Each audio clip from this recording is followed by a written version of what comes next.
Hello everybody and welcome back to episode 97 of the Everything Moto Racing podcast. I hope you've had a good week as always.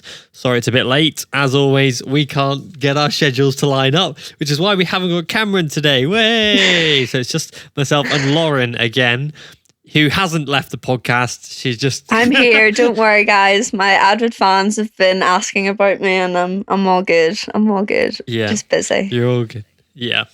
Busy lady as always. Yeah. So it's 97, Lauren. Have you got any riders that begin with 97? Javi Vierge.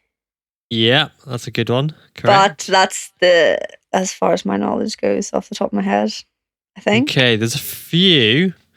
Rocco Landers in Moto America.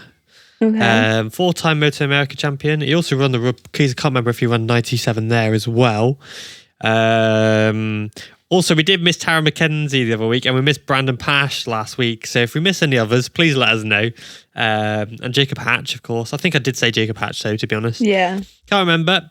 BSB rider Brad Pieri as well, runs 97. Yeah. Well, this is a throwback. Years ago, when I guess it's now the Snipers team was the Octo something or other, when John McPhee raced it, it was black. Yeah. There was a kid that came in called Max Kapler. He ran 97. Oh, yeah. I actually do remember that. Yeah, and there is a rider who has stood on a recent MotoGP podium who used to run 97. Can you tell me who it is, Lauren? That means nothing to me. That could be anyone. They ran it as recently as, I would say, 2015, 2014. Would that be Binder then? No. Oh, never mind. Luca Marini was 97. I see where he was born, surely. I think so, yeah. Must Let's be. have a look. Let's Google it. I'm on the MotoGP website now. Let's Google it. Riders and teams, because, we haven't got anything I else. feel like to 10's just such a stick out number that I wouldn't even remember anything else. Like, I feel like when a rider really gets established with their number, that's what you associate them with. So when they change, like Pedro Costa, even though he ran 51 last year, you associate him with 37. Well, to answer your question, Luca Marini was 97, but it's interesting you say that because I still see Miguel Oliveira as 44. No. For me, he's still 44. No. And like Miguel himself has come out and said, I'll never switch back to 44 because it's my 88 is where I've had my successes. Yeah. No, to me, he's a 44. No, he's 88 because Paul Espargaro is 44. Yeah. But then, and then Bastianini, him, for me, he's always 33. It's a 33, 33's thrown me off. Yeah, but I feel like because now he's established himself so well in MotoGP, the 23 is making more sense.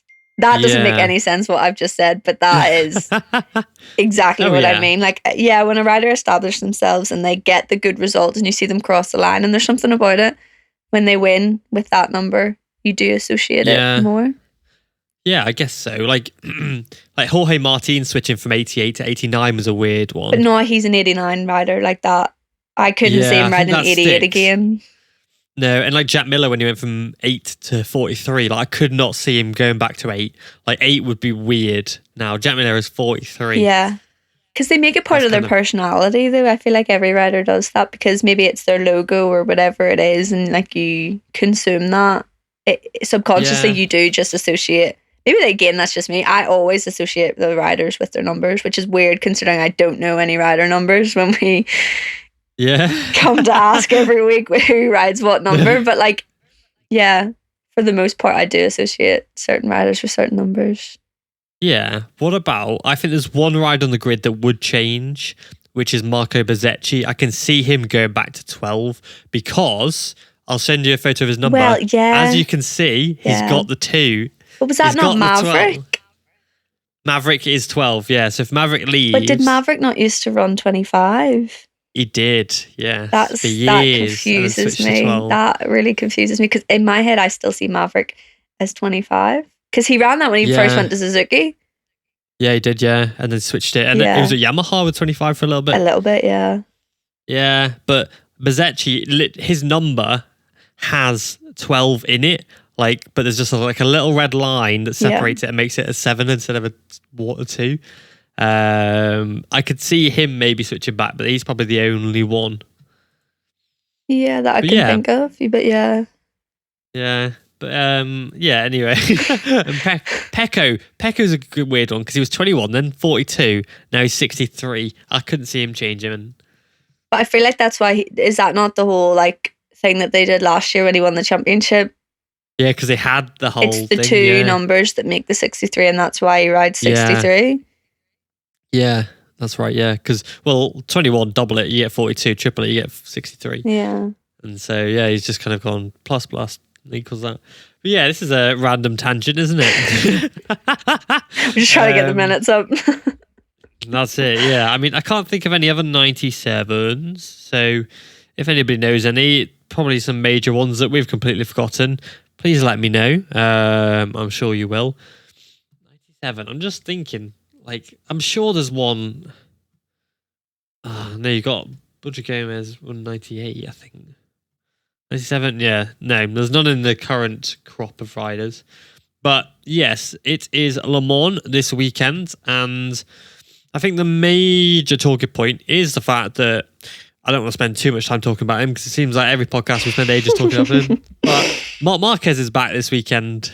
Oh, that man is living rent free in everyone's heads at the minute. Absolutely. Yeah, like he is dominant. He was trending on Twitter earlier, you know, with 45,000 tweets to his name. Well, his announcement on Instagram that he was back, that, you know, picture, he's swinging his bags. He's packed his bags. He's getting on a plane or driving down, whatever he's doing. And yeah, he's back. And I think especially with the announcement that his penalty has just been scrapped. It's interesting that happened, and the next day it just seems really like smug, the Instagram post this morning. So a little bit, yeah. I was like, I want to see what the comments say actually. Let's have a look. Well, a lot of people like Crash MotoGP, etc., were very like, everyone's reactions now Marc Marquez is back, and it was like a load of people cheering.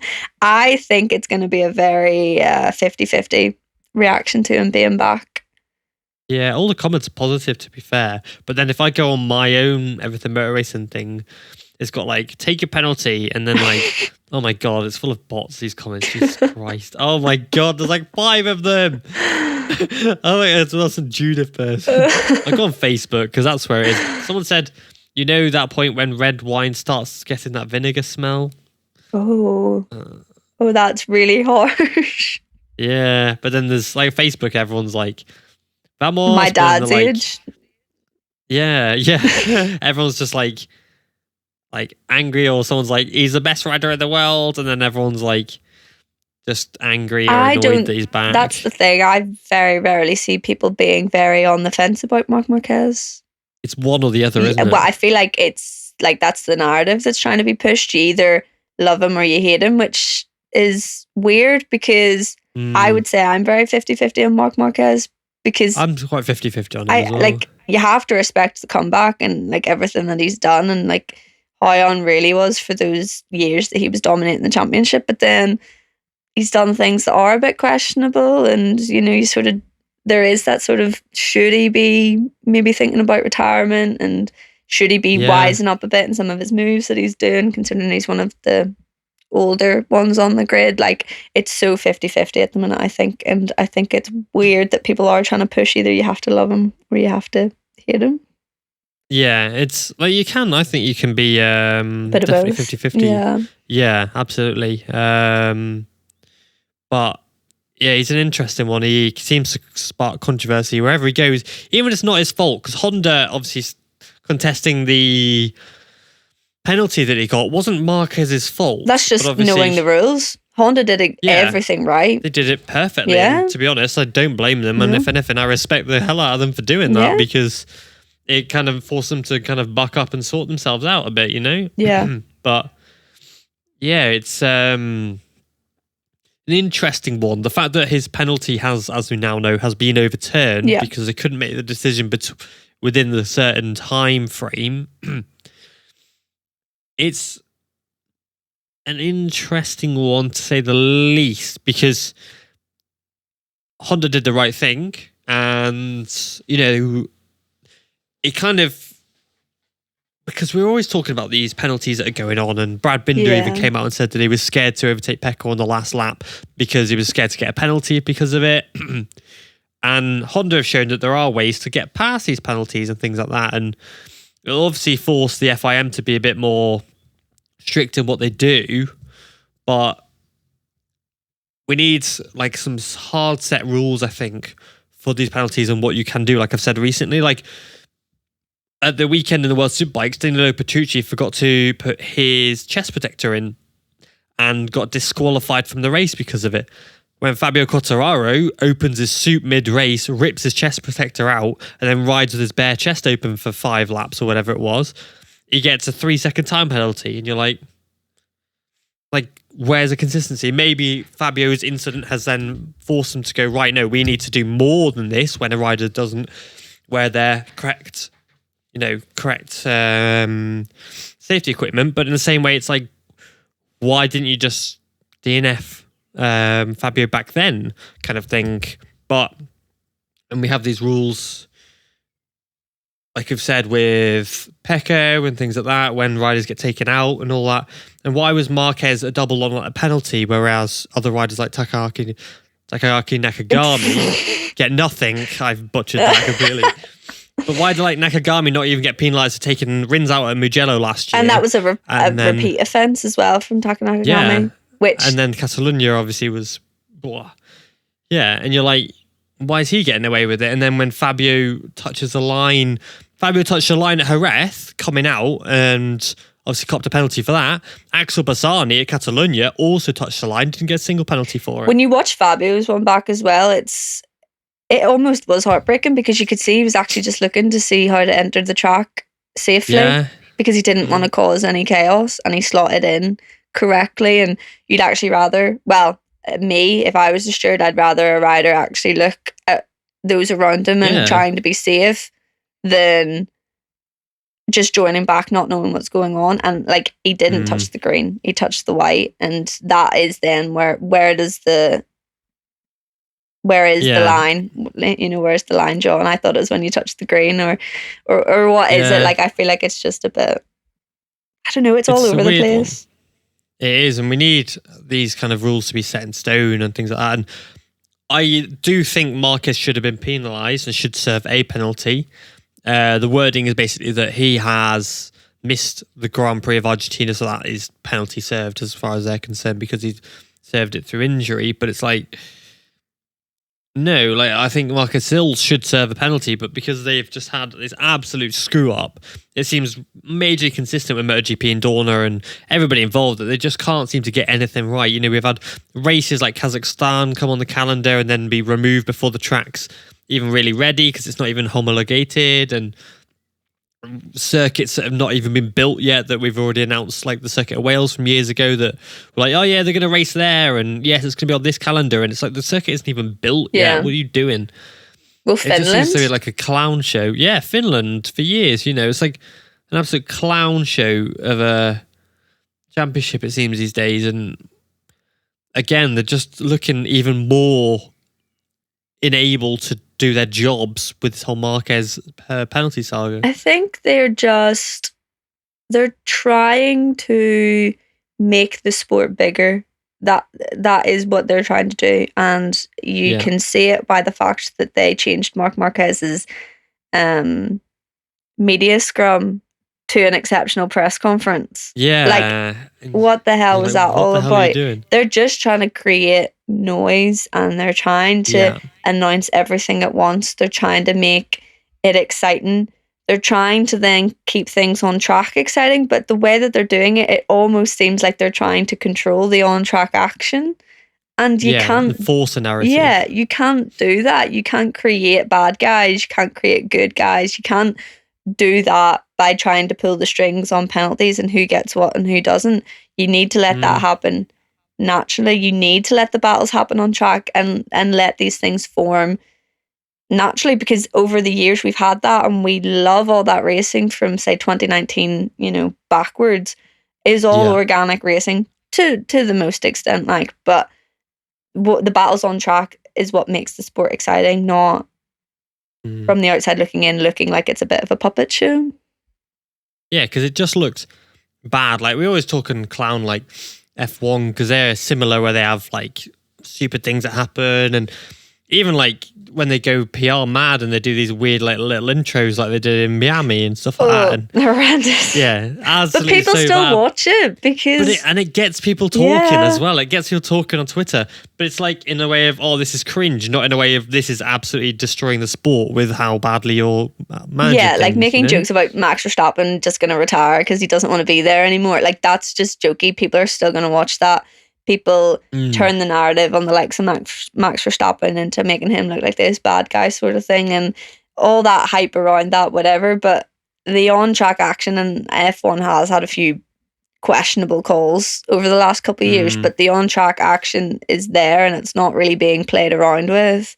Whereas the penalties are more fair, I would say, in F1, and that might be like a controversial thing to say. They're more consistent. Yeah, I feel like you know what's right and what's wrong. And again, I've really thought about this over the last couple of weeks. I think the introduction of maybe penalty points and bringing the likes of like super licenses and stuff back into MotoGP is something that should be done, because I think like penalty points or something like that would be great. It'd be good for bringing it into the grassroots of the likes of Moto3, because you'd get the repeat offenders and they'd be getting the race bans that they deserve to be getting for making rash moves. Exactly. And then, you'd be moving up through the classes. By the time you got to MotoGP, you wouldn't really be seeing those stupid crashes, but when they are happening, they'd be getting penalised correctly for them. And I think that, working hand in hand with getting penalty points and maybe working out something that happens in the race, like a lot of the times in Formula 1 you get like a 5-second penalty or a 10-second penalty, and then you get a handful of points on your licence. That's fair, that works. And then you've got a certain amount of time, it's like a year or whatever, and then those points are scrapped, and that works. Right, it's like how your penalty points work on your actual UK driving licence as well. Like, that makes sense, it works, and I think it would really scrub out the stupid mistakes, but also make sure that the hard, fun, exciting racing is still there, and it would stop silly penalties like this happening where the wording of something is wrong, and Honda were within every right to turn around and say, well, you've worded this wrong. So it makes the FIM look silly, when really, Marc Marquez said himself he should have served the penalty. Of course he should have served the penalty, but you have to bite back at something that's worded wrong like that, or else everyone's going to look like a clown. Yeah, and you say all these things, and I agree completely. And like, British Superbikes runs penalty points, and they last for ages. And let's have a look. I was just trying to find the what the punishments were. It's not rocket science. I also understand that things do need to be done on case-by-case basis, because no one crash in motorbike racing is the same, but there needs to be some sort of consistency. Yeah, there does, exactly. Here we go. So, British Superbike. So, this was for last year. 2023. Yeah, so a rider accumulating 6 penalty points will start the next race competing from the last grid position. I like that they've already got next race competing written in there. If that rider accumulates 9 points, they'll start the next race competing from the pit lane exit. And if they accumulate 12 points, they'll be disqualified from participation in the next race day they are due to compete in. And you can get like 3 points, you get 2 points, you can get 1 point for a thing. On this one, it's got like quite a few riders have got like penalty points. Even the top guys, like Tara McKenzie and all, they've all got penalty points written in there. And after a year or whatever it is, there's an expiry date of 1 year on it. Why did MotoGP scrap that? Because it was... How many times do you see that being used in British Superbikes though? Like, how many times do you see it where a rider actually exceeds the... It's not often, because it kind of keeps guys in line, like we saw obviously Alistair Seeley and I can't remember the name. Alex Olsen have a scrap the other week, and they both got penalty points for it, and they both got in trouble for it. And they know that if they do that again, then they could be at risk of, in the next year, of losing their, potentially having an entire race destroyed. And having that incentive for the top guys in MotoGP would be really good. And Marc Marquez, I think, has done enough stupid things over the last few years that it would probably try and keep him in line as well. He probably would have had some sort of ban by now. But it just seems to be, oh yeah, here's a long lap penalty. Oh wait, no, you don't have to serve that actually because we kind of screwed it up. Well, it's just like, here, you have a long lap penalty week after week after week after week, or every couple of weeks you get a long lap penalty for doing something stupid. The same people that you're doing these stupid moves on are losing out, and you're just getting a wee long lap penalty here and there, and it's just there isn't any incentive to change your thought process. I fully believe that the fact that Dennis Onshu is a bit more of a cleaner rider now, like he's been great this year, is because he got disqualified for 2 races after that big crash in the Circuit of Americas. He got penalised correctly. He got the slap on the wrist that he deserved, and I think ever since then he's been a much more mature rider, because that ruined 2 races of his. And riders who are completely ruining other riders' races week after week after week deserve to have to sit on the sidelines and think about what they've done. Yeah, I completely agree. And, it stops riders like David Munoz, who seems to have this reputation for doing it. Yeah. I know I mention him a lot, but at the end of the day, he's constantly knocking riders off and doing stupid things. You don't get a reputation unless you're actually doing what the people are, that you're doing what the people are saying you're doing, and it's clear that he's been doing that pretty consistently. Yeah, exactly, and I don't like the fact that Marquez's penalty has been overturned. I understand it, and I do believe they should have. The way it's just been handled has been shocking from the parties involved, as we know. Yeah. And hopefully something like these penalties system can be kind of brought back in, because let's have a look. Emerging penalty points. I'll just have a look, because I think it was scrapped. So here we go. I've got the old thing. The 2022. Let's have a look. Simon Patterson wrote a thing 7 years ago. Yes, it was because of the Sepang 2015 that they scrapped the penalty points. Because Rossi was forced to start the next race from the back of the grid because he accumulated enough penalty points to do so. They were introduced in 2013. Let's have a look. The idea was simple. 7 points meant an automatically. So 4 you'd start from the back of the grid. Rossi reached 4. 7 points meant a pit lane start, which is what Darren Binder got, and Brad, Darren Binder got at her ref a few years ago. And then 10 in a single season would mean you'd miss out on a complete race. I don't see the issue with that, though. No, I think that's a great idea, but it's like, why have you... 2015 was such a mad year, though, in fairness. I'm not surprised. Yeah. But that's the issue, is that, again, that looks like the riders are just puppets on strings when you see that things like that were getting scrapped in 2015, because we all know what happened in 2015, and you go, well, actually, the riders should have been penalised correctly, and the person who won the championship would have won it fair and square, you know what I mean? Yeah. Yeah, that's it. I mean, it's just like, and the fact that they had to cancel it after 2015 or for the season following 2015, it's like, what? Because of the controversy that surrounded that. But it's like, why can't Dorna and whoever governs it stick to their word? Why do they have to then cater things for... It just doesn't make sense who they're catering it for. Yeah. Is it because they're getting hate for it?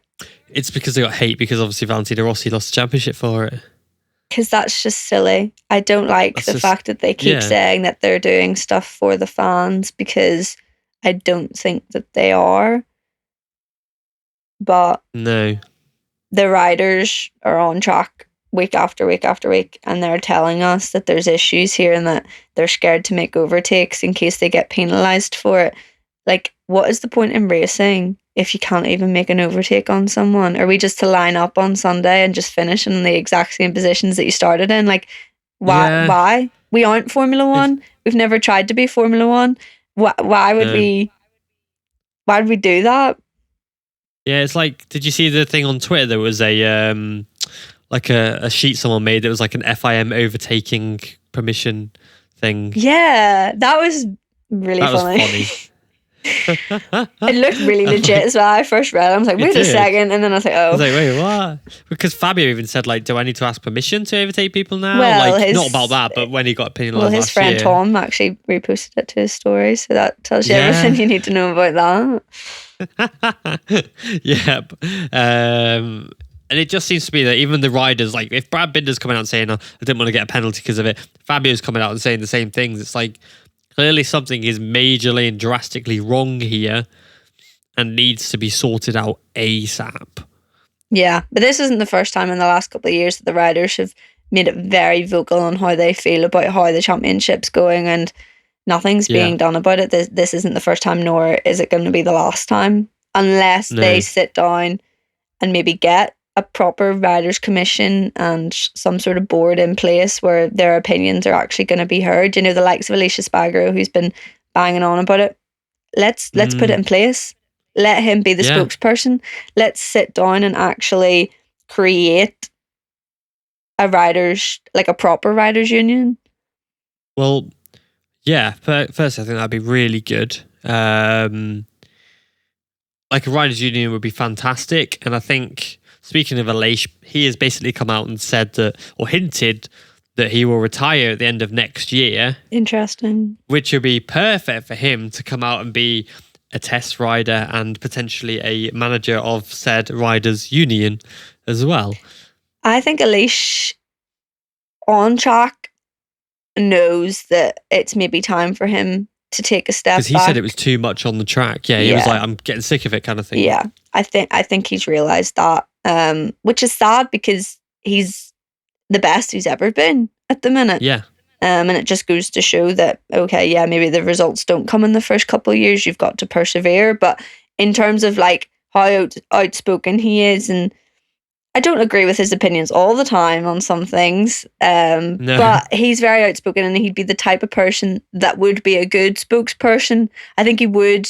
You know, if he took that step back from the track, I think he would be able to take on other people's opinions, see the bigger picture, and I think he would be the perfect person for a sort of role like this because, he's always been that sort of, not loudmouth, but in a good way.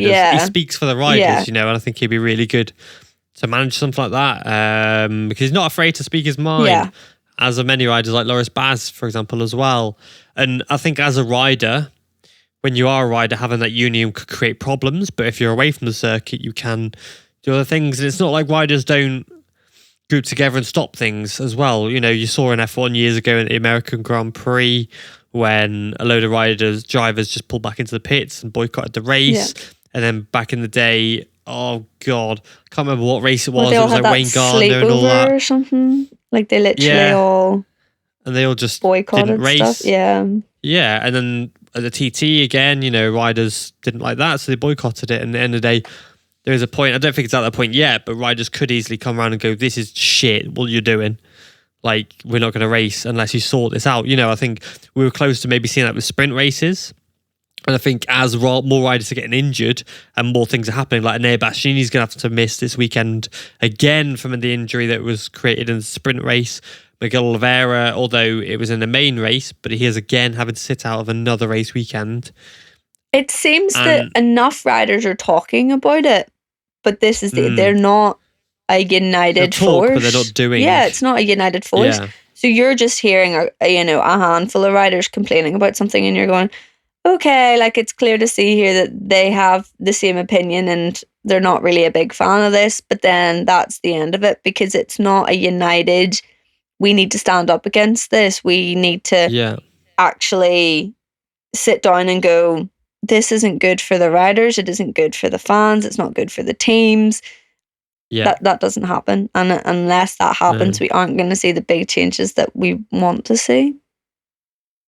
Yeah, exactly. And at the end of the day, we need someone or something to step in and stop this. And all the riders to just come out and go, sort it out kind of thing. And I don't think anybody, because obviously the riders are contracted to race, and if they don't race, sponsors get angry and things like that. So there's a lot on their plates for it.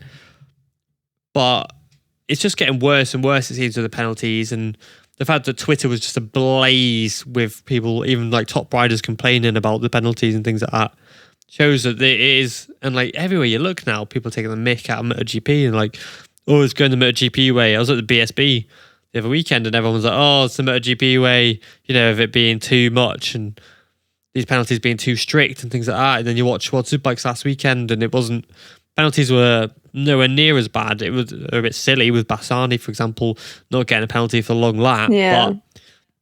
And again, Bassani knocked off Rinaldi. Obviously, they're all governed by Dorna at the end of the day. Knocked off Rinaldi and got a single long lap penalty. And you're like, you just destroyed his race from a dumbass move. You got a single long lap penalty. Yeah. The issue is here that we're not talking about the racing anymore.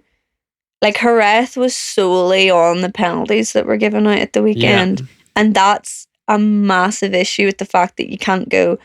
Like, Brad Binder had an incredible weekend. Jack Miller on fire. KTM, unbelievable. Danny Pedrosa, unreal. Literally, all of it was clouded over the fact that everyone on Sunday was talking about the penalty that Fabio Quartararo got. And it's like, you have an issue there if more people are logging on Twitter to complain about a penalty than to celebrate the unbelievable weekend of racing that we had.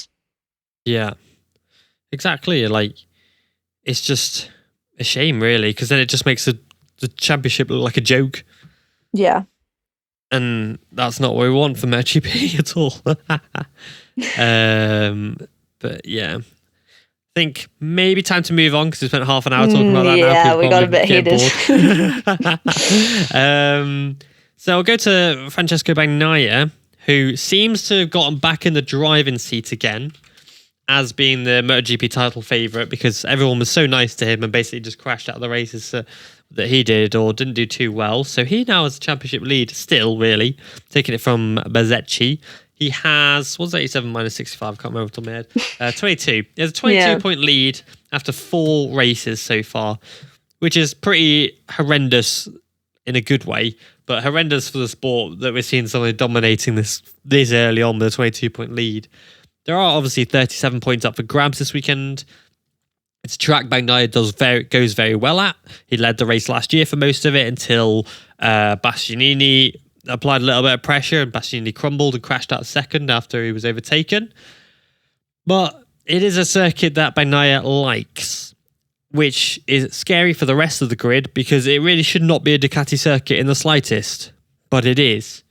And I'm intrigued to see if Bagnaia, because that's the thing, we go into it and we're like, oh yeah, he's going to win this weekend. Well, according to his previous consistency this year, he's due a crash. Exactly. And I'm like I don't want to be like, oh yeah, Bagnaia's going to win it because, he's looked really good because it's Bagnaia and he's the most inconsistently consistent rider I think I've ever seen in my entire life. You just don't know if he's going to win it or bin it. Like, even worse than Marquez, because at least Marquez get it over the line enough times to win a championship consistently or have that good enough lead. No, Marquez did have the consistency. Marquez's consistency has only gone downhill in the last couple of years since the injury. And now he's consistent at, not being there. Yeah. But Bagnaia is such an enigma. Like, I would love to see what goes on inside his head because I truly just don't understand. There's no flip the switch and he's dominant and bang, that's him. We seen a bit of it last year where he obviously managed to claw back that 91-point deficit and you think, okay, that's it now. We come into this season, your first race of the season, you're going, okay, this is it. This is the dominance. We're expecting it. And then the next 2 races, he does what he did. But then he comes back in the 4th race of the season and it's like he's flipped that switch again. But it's really confusing timing. I don't understand how 1 week he can be so on it and the next week crash and then the next week crash and then bang, be on it again. He is so confusing, and you're right. You can't go into the weekend going, "Oh yeah, Bagnaia is going to do really well," because I actually have no faith in him to say that. No, I'm like, oh yeah, I want to say, oh yeah, he's going to get on the podium or get a win probably, and because he's the rider that can do that, and I wouldn't be surprised if he did do that. But the same way, I'm like, I also wouldn't be surprised if he stacked it. And just crashed and threw away a podium again, and you see in Argentina, he makes that stupid error and you're like, oh, he's done it again, but it's fine. He'll go to America and he won't do it again because he knows he can't be making these errors again. And then he does it again from the lead and you're like, this guy does not learn at all. And then he'll go out and win in Jerez last weekend. No, but then it's his comments as well after that, whether it was Argentina or America, I can't remember which one, where he said his bike was too stable. Or my bike's too good. And you're like, you sound ridiculous. Before Ducati then made him come out and say, actually, no, I was Yeah. And just showed him the evidence that he was actually wrong and made the error and it wasn't Ducati's fault in the slightest. I think if you're I don't like when riders don't just put their hands up and go, look, I made a mistake here. Yeah. I feel like when riders start, weakness. When you start blaming the team, when you start blaming everyone else around you, apart from yourself, that's when I really struggle with riders. I'm like, you made the mistake. You've just got to put your hands up. Even if you don't think that you made the mistake, just put your hands up and go, look, I understand. Because people will and did completely tear into him for that. Yeah. Oh, yeah, absolutely. And he deserved it, Well, yeah, because you don't make yourself. And I know you're not out there to make yourself like the best person on the grid or to be the most likable person on the grid or whatever, but it helps. Yeah. I suppose. Oh, yeah. Yeah, it does at the end of the day. And if you can't, it's about marketing yourself as well. And if you can't show yourself to be the bigger person and things like that, when you've made an error and hold your hands up, it looks bad on Ducati as well. And it's going to make them go, what the hell are you doing, man? Well, yeah, I just think with MotoGP, like the riders don't like the media. It's so clear that MotoGP riders don't want anything to do with the media. So when then there's bad headlines written about them, why would you not make yourself look to be the bigger person and make yourself out to be this unbelievable person, blah, blah, blah, blah, be the best version of yourself, because then the media don't have anything to shit on you about. And that's the thing that you hate the most, is the media creating false accusations on you. So well, don't give them anything to do that. Fire. Don't give them the fuel to feed the fire. Exactly. Kind of thing. And he does just that every week. Yeah, he's a strange one, isn't he? But yeah, we're also looking at potentially a wet race this weekend, which one man is very happy about in Danilo Petrucci, who is coming in to sit on the other side of that garage of Bagnaia and replace Enea Bastianini, who is still injured after that Portimao incident. Which is very sad because he's literally scored 0 points. It's ridiculous now. Like it's. And wait, who was it that knocked him off? Luca Marini. Did he get penalised? No. First lap incident is what they said.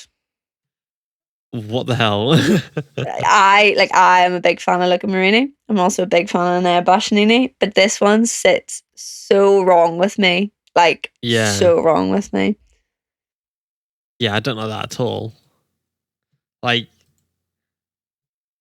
he was a championship contender. Like before the season started, we were like, he's going to win the championship. Well, I genuinely no one else has managed to be up there as much as Pecco. Bezzecchi looked good. Brad Binder is looking good. There was hints of Maverick Vinales. Again, we're going into race 5, so we can't say too much. But I was expecting Pecco and Bastianini to be about even points by now. Yeah, and they're just not at all.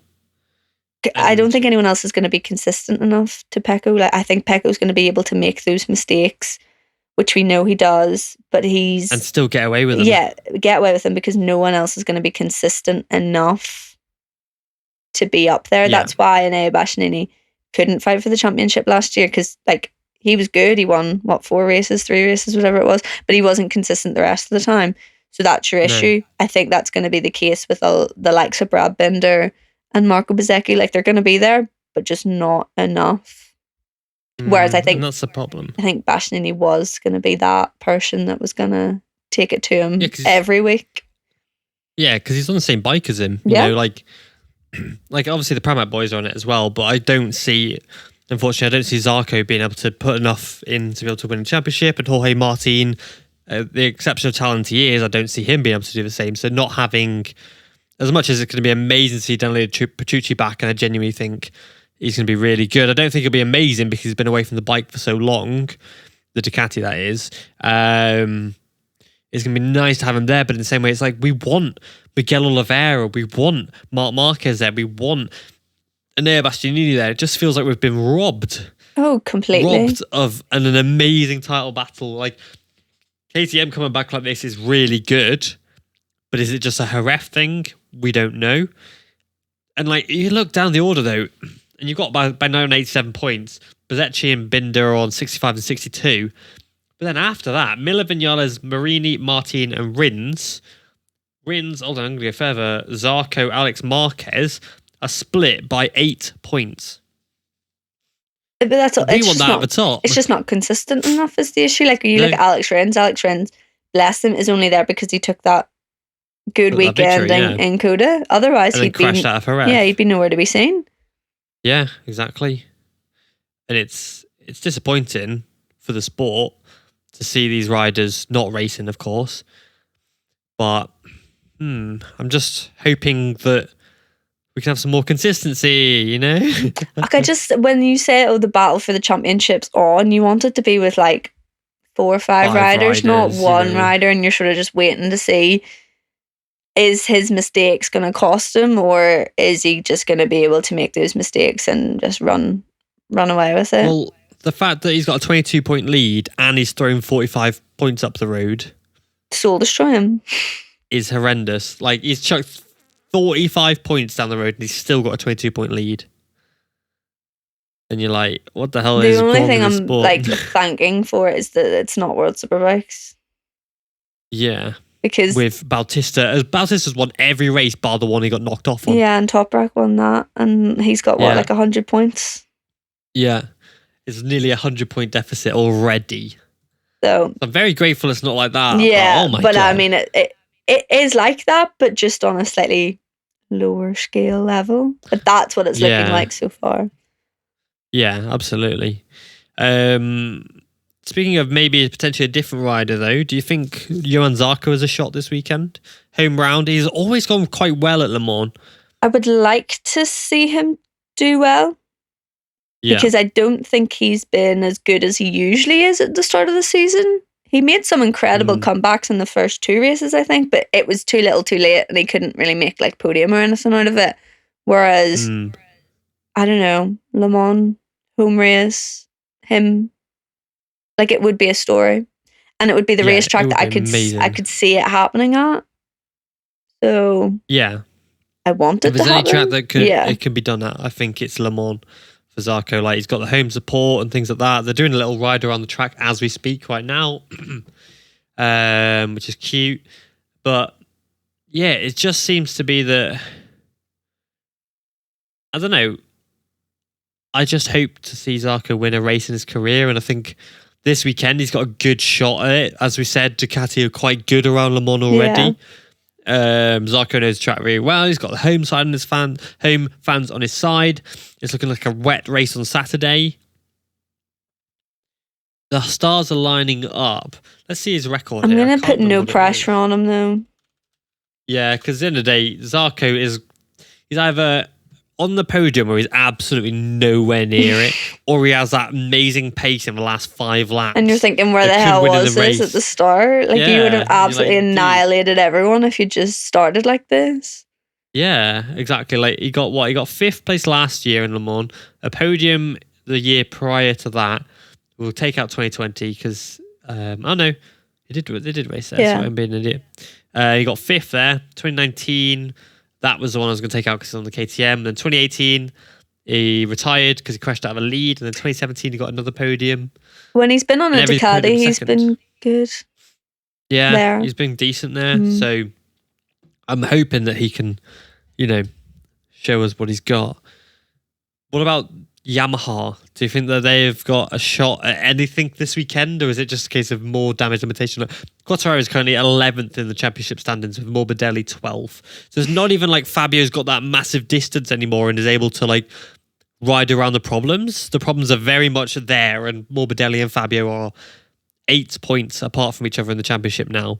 I think that Yamaha's problems are at an all-time low. I think for the fact that neither of the riders can make it work. Like, of course, there's been alarm bells for the last couple of years, but for the fact that like neither of them can do anything on that bike is worrying. And of course, Frankie had that really good weekend in Argentina, but he hasn't been able to back that up. And you sort of go, okay, well, the problems are clearly still there. And again, Fabio got a podium in America.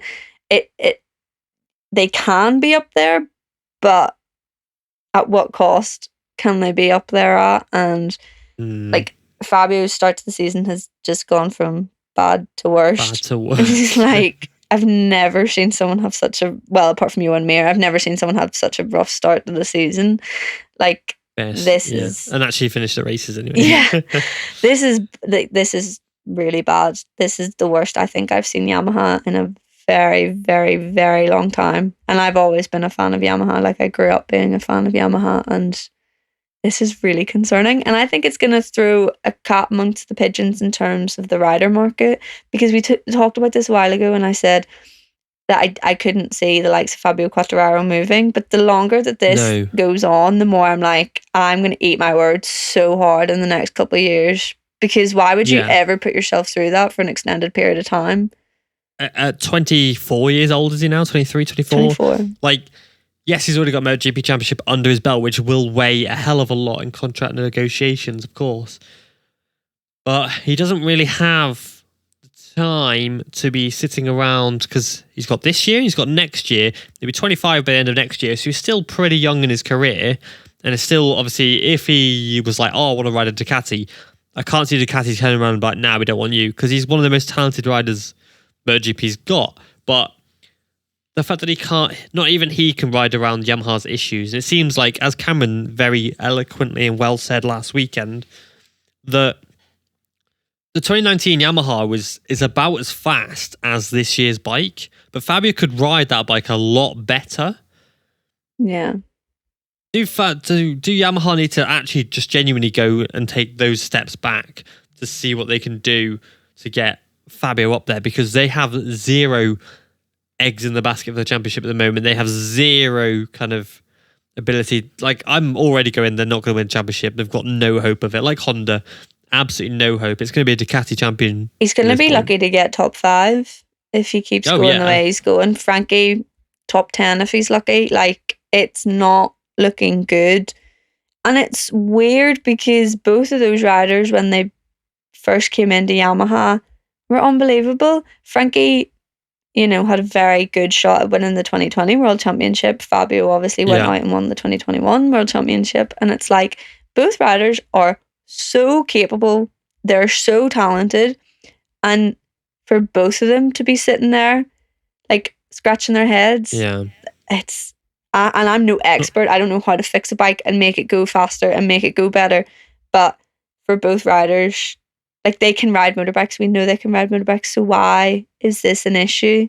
Like, it stumps me. I don't understand why it's not working. No, and it's just not good enough from Yamaha at this point. Like, VR46, Valentino Rossi, I should say, has signed an ambassador deal with Yamaha now. They're getting their satellite Yamaha's bikes. Officials. Yeah, he's like their official ambassador. But it's like, and he said he wants his team to run Yamaha bikes, but they need to improve.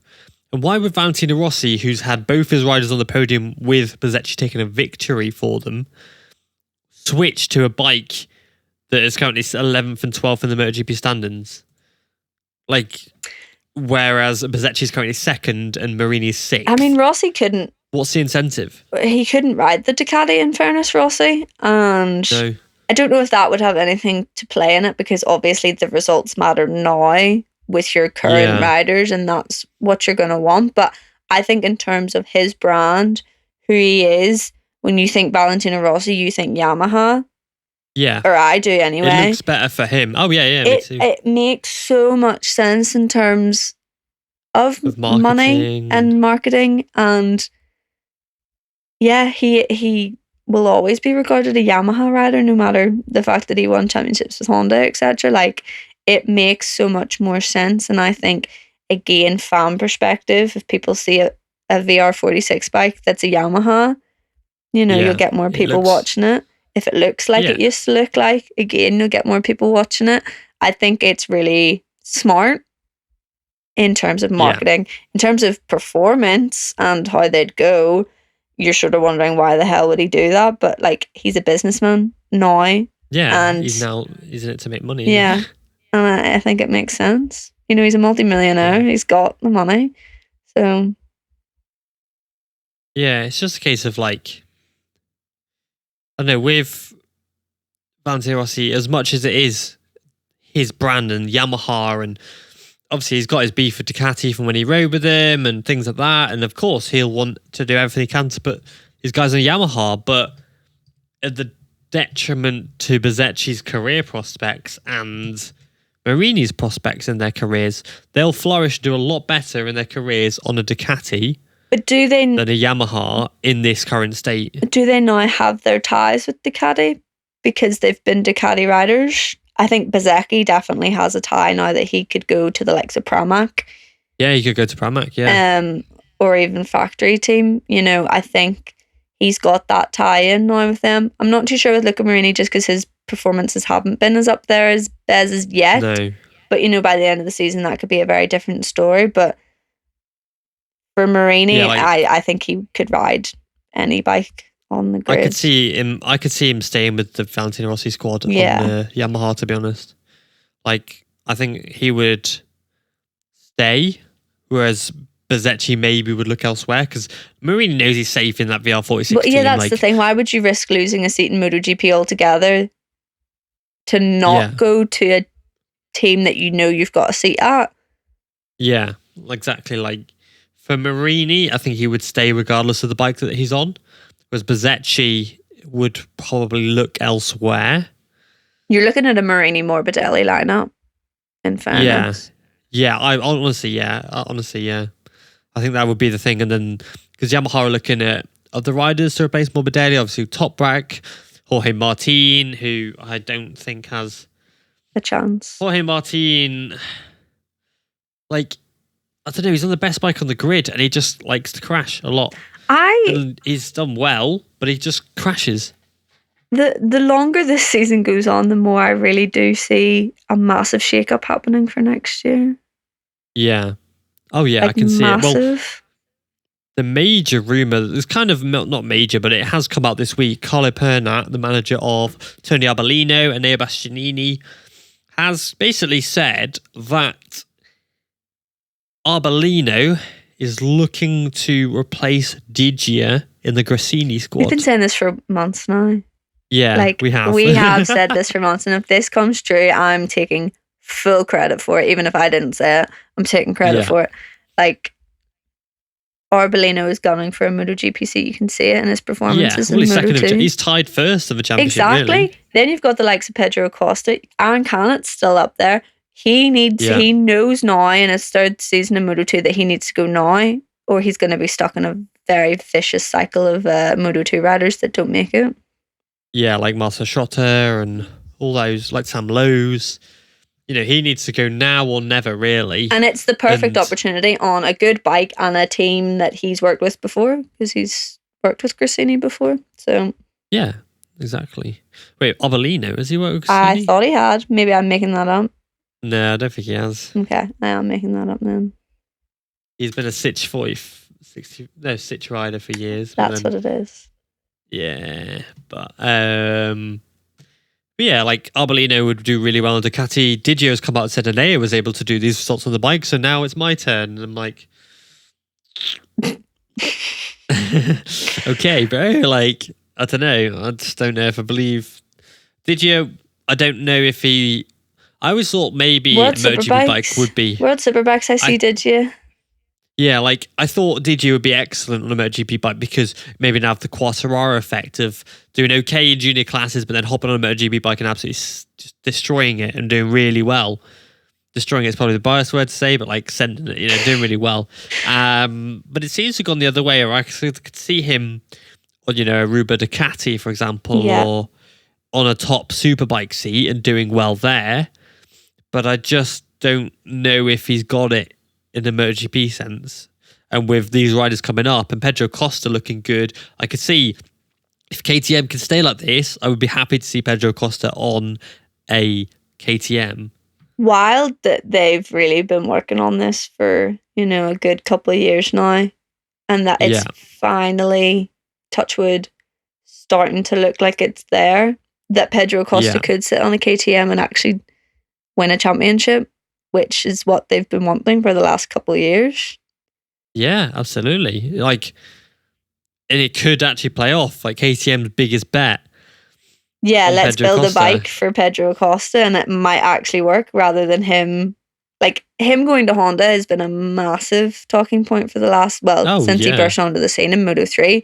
Like, that's always been the route that people thought he was going to follow, and now it is sort of looking more likely that he'll go KTM. I still think he'll go Honda, but... Well, with Mir crashing his brains out every week, Mir is having a horrendous season so far. I think that's why there could be a massive shake-up in MotoGP, because I think Honda are going to possibly not get rid, but there could be a Marquez retirement on the cards, and if Mir keeps going the way he's going, why would you keep that for another year? Yeah, exactly. Like, I'm just trying to find that these could be specific a massive results. clear out for Honda. Oh yeah, yeah, absolutely. And well, he crashed out of the Portuguese sprint race, and then I'm not going to be fast enough to get all this, am I? No. Let's have a look. You're on me. He's crashed out of a lot. Let's just say that. Out of 4 races. He's crashed out of. Well, he's got a 0 to his name in the Portuguese sprint, 0s to his name in Argentina main and feature sprint race. And then he's actually finished both races in America, and then crashed out of both races in Jerez. That's 5 DNFs. And Marquez hasn't been there all season, so yeah. Like, this is horrendous, and I'm sure Mir hates it as much as anybody else, you know? And I don't know if Honda would want to keep that, or if Mir would want to stay there, because it was a lifeline for Mir anyway. But the issue with Pedro is that he's probably going to look to step up next year, and unless Honda buy out Pedro's contract, because the whole thing with Marquez, though, is... Yeah, and the whole rumours of Marquez buying out his own contract with Honda as well, and maybe could open a door for Pedro. But in the same way, why would Pedro want to go there when he's seen Mir doing that badly? The only reason that I saw Pedro Costa go into Honda was for the history point of view. Yeah, every Spanish rider looks at the Honda's because history, the likes of him will have grown up watching Marc Marquez in his dominant era. And all these young Spanish kids that we see in Moto3 these days, they idolize Marc Marquez. Marc Marquez is now one of these people that, you know, whereas Marc Marquez grew up watching Valentino Rossi, and that was his idol. And like, the difference is now all these kids want to be Marc Marquez. And if you ask them what bike they want to be on, they say they want to be on a Repsol Honda because they want to recreate the magic that Marc Marquez had over those years. So yeah, it's iconic livery and colours, isn't it? Yeah. Like, that Repsol Honda bike is one of the most iconic bikes on the grid in terms of like the look of it, and riding in those colours is a massive deal. Even though the last couple of years hasn't been good for them, like it is the history, like it's so steeped in glory. Why would you not want to be on? Why would you not want to make yourself the rider that turns it all around for them? Well, Honda are the most successful manufacturer in history. I think it was, as of right now, they've won 817 races. My lord. And the second best manufacturer is like 546 or something like that. Like, it's ridiculous how good Honda have been over the years, but they're not good now. No. And it's kind of like, if you sign for Honda, you're kind of betting on something coming around, because Honda always managed to make it work eventually. That's the thing. It's a massive what if, but I know But do you want to bet your career on it? Yeah, a lot of young riders who are very gung-ho and back themselves, I think, would say, well, I back myself enough that I could get on this bike and I could make it work. Yeah, absolutely. It's a tricky one. It is a tricky one for everyone, really. Who do you kick out of the KTM team, though? That's the thing. They've got 2 strong riders now. I'd put him on the gas. Wise up. But I don't want to replace Augusto Fernandez after because 1 year. Because it's not fair. I don't know. It's not. He's done all right. Exactly. Augusto Fernandez has done all right. And some moves he's been making is they've been good. They did show us a bit of him in the last race in Jerez, and he looked unreal. Yeah, but then Paul Espargaro, he's coming, now posting on social media, and he's doing well. He's been in the gym and stuff like that, which is great. Speaking, considering his mouth was wired shut. Yeah, which is amazing, and he's looking so well. But it's like, would you replace Paul and put him as a test rider? Depends. D'Amico Kallio's not getting any younger. No, well, a lot of it does depend on Paul Espargaro and where he, and what he wants to do. Because but the issue with Paul is, I reckon he'd have been fine at the front with Jack and Brad. If he was fit, I reckon he would have been at the front with Jack and Brad at Jerez. I would have wanted to see that, because Paul Espargaro's had a lot of, him going to Honda and stuff and thinking that it's all going to work, and he got very close to being at the front, then moved to Honda, and we're all thinking this is it, he's going to win the championship now, and then it all sort of just fell apart from under him. Whereas now it's a massive sort of what if in coming back from this injury, because that's huge. And would you I will never understand why riders would want to come back after a crash like that. But no, I don't even. If that's what he wants to do, I think they will see if that's it for him. Yeah. Oh, I don't know. It's a tricky one, isn't it? I just don't see, for once, I don't see the KTMs being cutthroat. Yeah, no, I think they've made so many mistakes in the last few years that they're not going to want to do that again. And that's now they've created, they're their own worst enemy right now, because they've created such a good academy and bringing up young and up and coming riders. They've hopefully learned from their mistakes of getting rid of these riders far too soon in their career. But now you've got the issue of there's nowhere to put these riders, and you've lots of them, and you can only keep them in the lower classes for so long before that ruins their career. So yeah, because Pedro's got time though. Pedro's, is he 19 or 18 at the moment? I think he's 19 this year. Yeah. So he's got time, but in the same way, why wouldn't he? He's 18 at the moment. He's 19 in 15 days. But why wouldn't you want to go to MotoGP if you've been given the option, especially at so young, so you can make the big bucks, ride the big bikes? Well, he's already stayed a year longer. He could have theoretically been in MotoGP this year. He just had to wait till he was 18. Yeah, exactly. He wasn't even at the age limits at that point, and he made the right decision to stay in Moto2 for another year. I think Raul Fernandez's career would look a lot differently different if he had done the same. Yeah.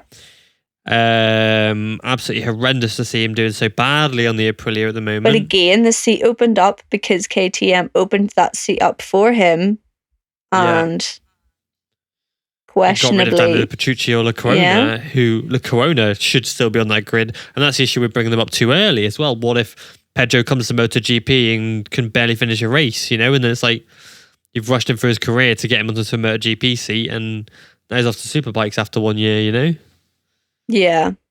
I worry about a few of the younger KTM people that they have at the minute. Because, they're all on the same trajectory as Pedro Acosta at the minute. But you've got such a set grid, and you've got really 4 really good riders at the minute, and I don't know. It's tricky, but then as we said, the success in Moto3 doesn't always translate to success in Moto2, as Lorenzo Della Porta and Albert Arenas have shown. You can't expect it either, though, because not everyone is made out to perform in all 3 classes. There are riders out there that are Moto3 riders, and there are riders out there that are Moto2 riders, but yeah, look at Angel Nieto, who did it for his career on a lightweight bike, but it just seems like these talents, and they keep coming through. David Alonso, I expected him to be all right because he did okay in the Junior World Championship but he wasn't there right at the start. But he is also the Red Bull Rookies champion in 2021. He's getting podiums in his 4th race. You're like, this kid is the youngest rider on that grid, and he's already getting podiums as a rookie. Yeah. There's so much talent, and you look at like Jaume Masia, Tatsuki Suzuki, maybe even Ayuma Sasaki, and you're like, you are all going to get passed by from Moto2 seat at this rate. But that's the issue, because they've all sort of gone, okay, no, I'll wait for another year in Moto3. I'll not, like, I don't know what offers have been on the cards, but there has to have been conversations with these riders. People will have spoken to, well, Jaume Masia was rumoured to go Leopard at one point. No, not Leopard, Italtrans. Exactly. Like, there has to have been conversations for these people. And it's just sort of, they've made that decision, especially with the likes of Jaume Masia this year, going back to Leopard, even though he was on a KTM last year. Like, it's annoying because they're going, no, I'm going to bide my time here. I'm going to wait it out, and I'm going to, like, be at the top, be at the front, and be the shout to go up to Moto2 next year, and then it doesn't happen for another year. And it ruins their careers, and then we're just looking at them going, oh, would you do something? Like, come on. Yeah. Poking them like, move, yeah. come on. And it's probably not their fault. No, but then you get like John McPhee and Nicolo Antonelli and Andrea Migno, where you're like late 20s now. Like, Antonelli's 27. He's running the Junior GP Moto2 series. He got a podium. Yeah. Fair play to him. But it's like, you spent too long in Moto3 and you've kind of... But then there's, in the same way, it's like, why is there an age limit on Moto3 if these riders are good enough to stay? Like, John McPhee won races and stuff in Moto3 last year. So why is there an age limit? But in the same way, it's like, we don't want older riders taking up the seats of these young talents that can come in and spank the rest of them and get podiums in their 4th races and stuff like that, So Ivan Otola and stuff like that. And it's such a hard balance to find, I think. That's because that's where you find your footing, basically, and that's where you figure out whether you're going to go to Moto2 and into MotoGP, or whether you're going to have to take a look at going elsewhere. Like, your impact in Moto3 actually guides your whole career, to be honest. If that's how you start and work your way up, that is. But, because obviously we see riders coming in to the likes of Moto2 from all over, which adds another pressure to these Moto3 riders. Yeah, because you can come from national championships like Sean Dillon Kelly, Rory Skinner, Jay Dixon, Cameron Bobier. They all came through from the absolutely unconventional route of national championships, and that's because they're racing on bigger bikes already. Why would you go to Moto3? It makes no sense. Yeah, exactly. And you don't want to put them in Junior GP because you want to put them in the best class possible. Yeah. Even in Junior GP, there are riders like Senna Agius and things like that are doing really well, and they're gunning for a seat next year. And it's like, where do these riders go? Exactly. Yeah, it is a strange one. But yes, I think we're just rambling. But in Moto2, though, out of Acosta and Arbolino, who are tied on points, which one did you see having more points after the weekend? I had a bit of a look, and I'm nearly sure both riders retired last year, didn't finish the race. Let's have a look. I might be wrong. I was having a wee look at the stats because I tried to make an informed decision for my predictions this weekend. Your prediction, nice. Okay, let's have a look. France, Le Mans, both of them did crash. Yeah. So that gave me nothing to go on. At the minute, if the championship was to end, Pedro Acosta would win it because he's won more races than Tony. Yeah. So in that sense, and looking at Jerez, I know Tony had a solid finish, but Pedro looked better. And if Sam Lowes had made any sort of mistake, Pedro would have been. Pedro Acosta had a big gap to Alonso Lopez. Like, all 3 riders on the podium deserved massive credit in Jerez because the pace that they were all at was on fire. So for that reason, I'd have to say Pedro Acosta. Intriguing. But Tony Arbolino surprised me this year. And he's done really well so far. I wanted him to be up there to be fighting for the championship, but I didn't think he'd be the one really taking it to Pedro Acosta. Not mad about it though, but yeah, I don't know. I think Pedro is that generational talent. And I think it is probably too early to be saying that about him. Yeah. But we do rant about him a lot on this podcast. And I think that he is the one. Do you think Pedro will leave Le Mans with more points? More points. Yeah. Okay. Intriguing. And also, it's worth pointing out, before we go on to predictions, that every Keenan Sofoglu rider, apart from Dennis Onchu, has now won a race. Bataille and Sofoglu winning the Supersport race in Catalonia. Can Onchu do it?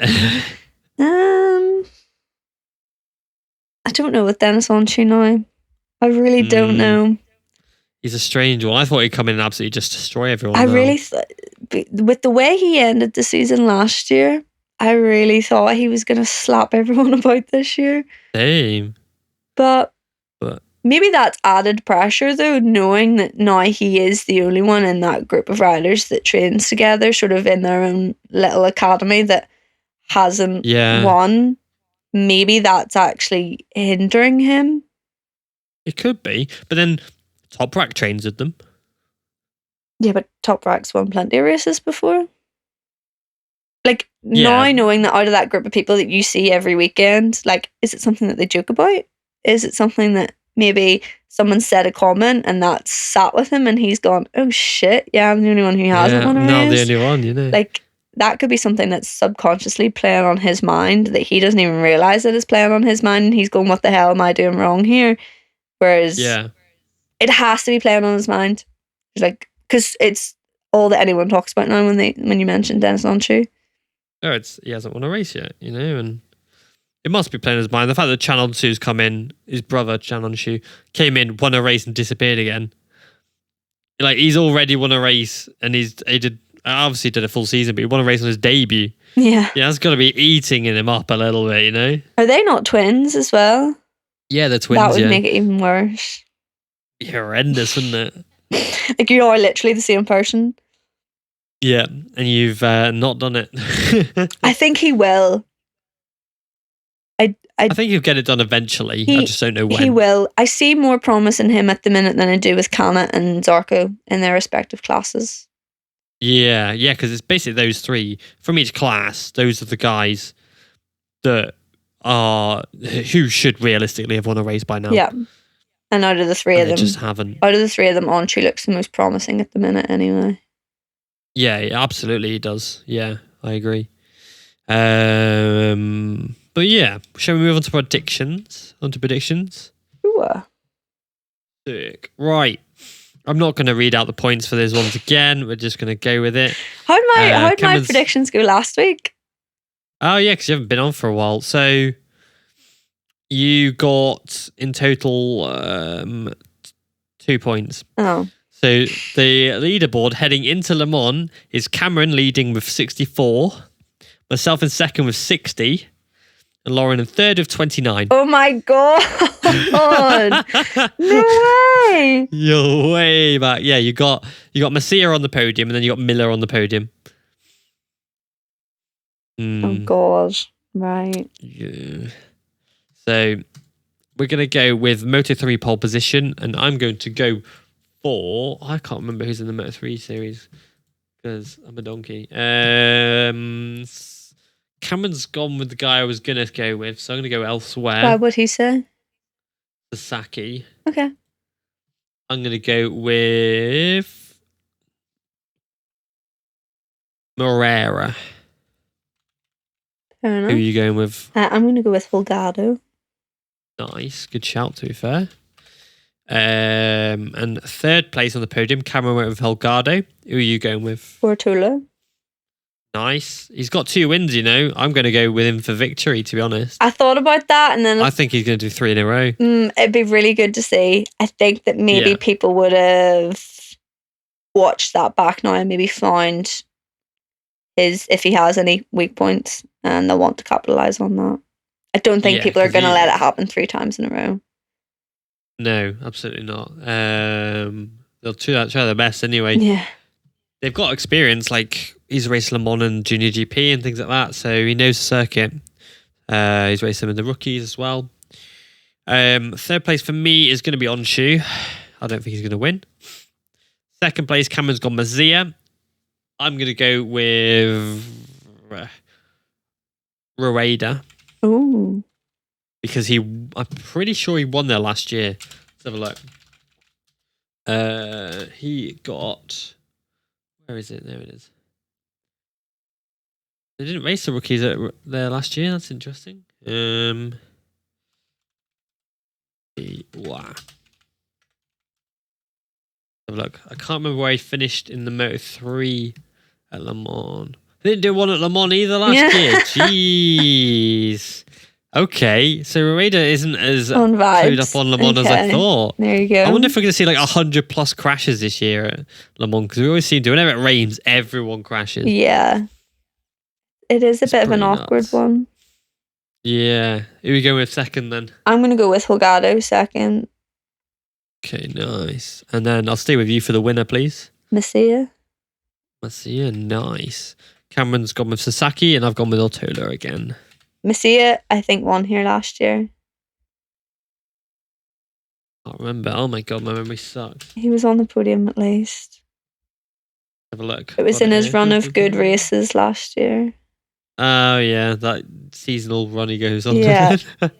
Yeah, you're all right. He did win there last year. There you go.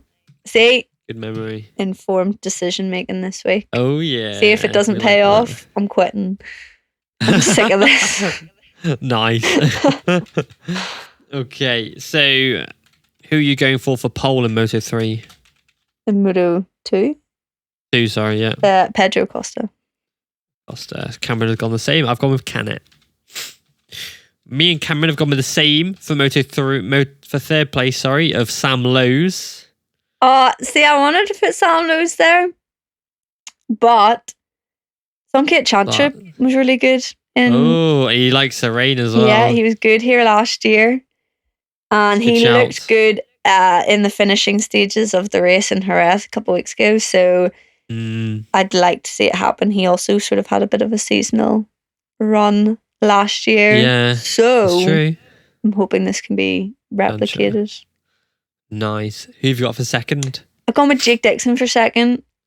Oh, okay. Because I'm going to put some faith in him again. Good luck. He's had not the greatest run since his podium. And I think he needs to take that step up that we keep talking about for him. And he led the race in Le Mans, 2 or 3 years ago? And then he crashed out from the lead. Out the lead, didn't so he can race around Le Mans. It's just putting it all together and keeping cool. So that's why I've put him second. Good shout. Okay, Jake Dixon, nice. I've gone with Canet and Cameron's gone with Lopez. Ooh. Yeah. Did Lopez race around? Yes, he made his debut last year. Yeah. Okay. And I think he ran in the podium positions, didn't he? Or he was at least top 5, top 4. Did he? He was right up there, yeah, and everyone was like, whoa, I think he was 6th, and then he crashed out. Joe Roberts led the race last year as well, don't forget. Yeah, because that was his run last year of being good. Yeah. He would have been second in the championship at one point. Nuts. Okay, for the victory, me and Cameron have gone with Acosta. Yeah, me too. Oh, wow. Wow. Okay. MotoGP pole position. I was just about to say, funny, none of us have put Tony Arbolino up there, but we've all put our faith in Pedro Acosta. Of course. I mean, it's a safe bet, isn't it?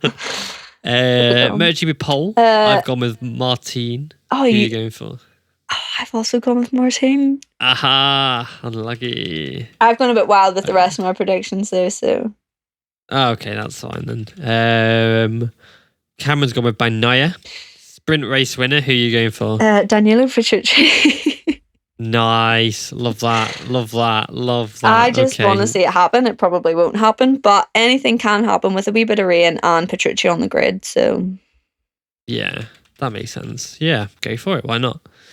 It's easy to forget as well that Alex Marquez got a podium here a few years ago. Did he?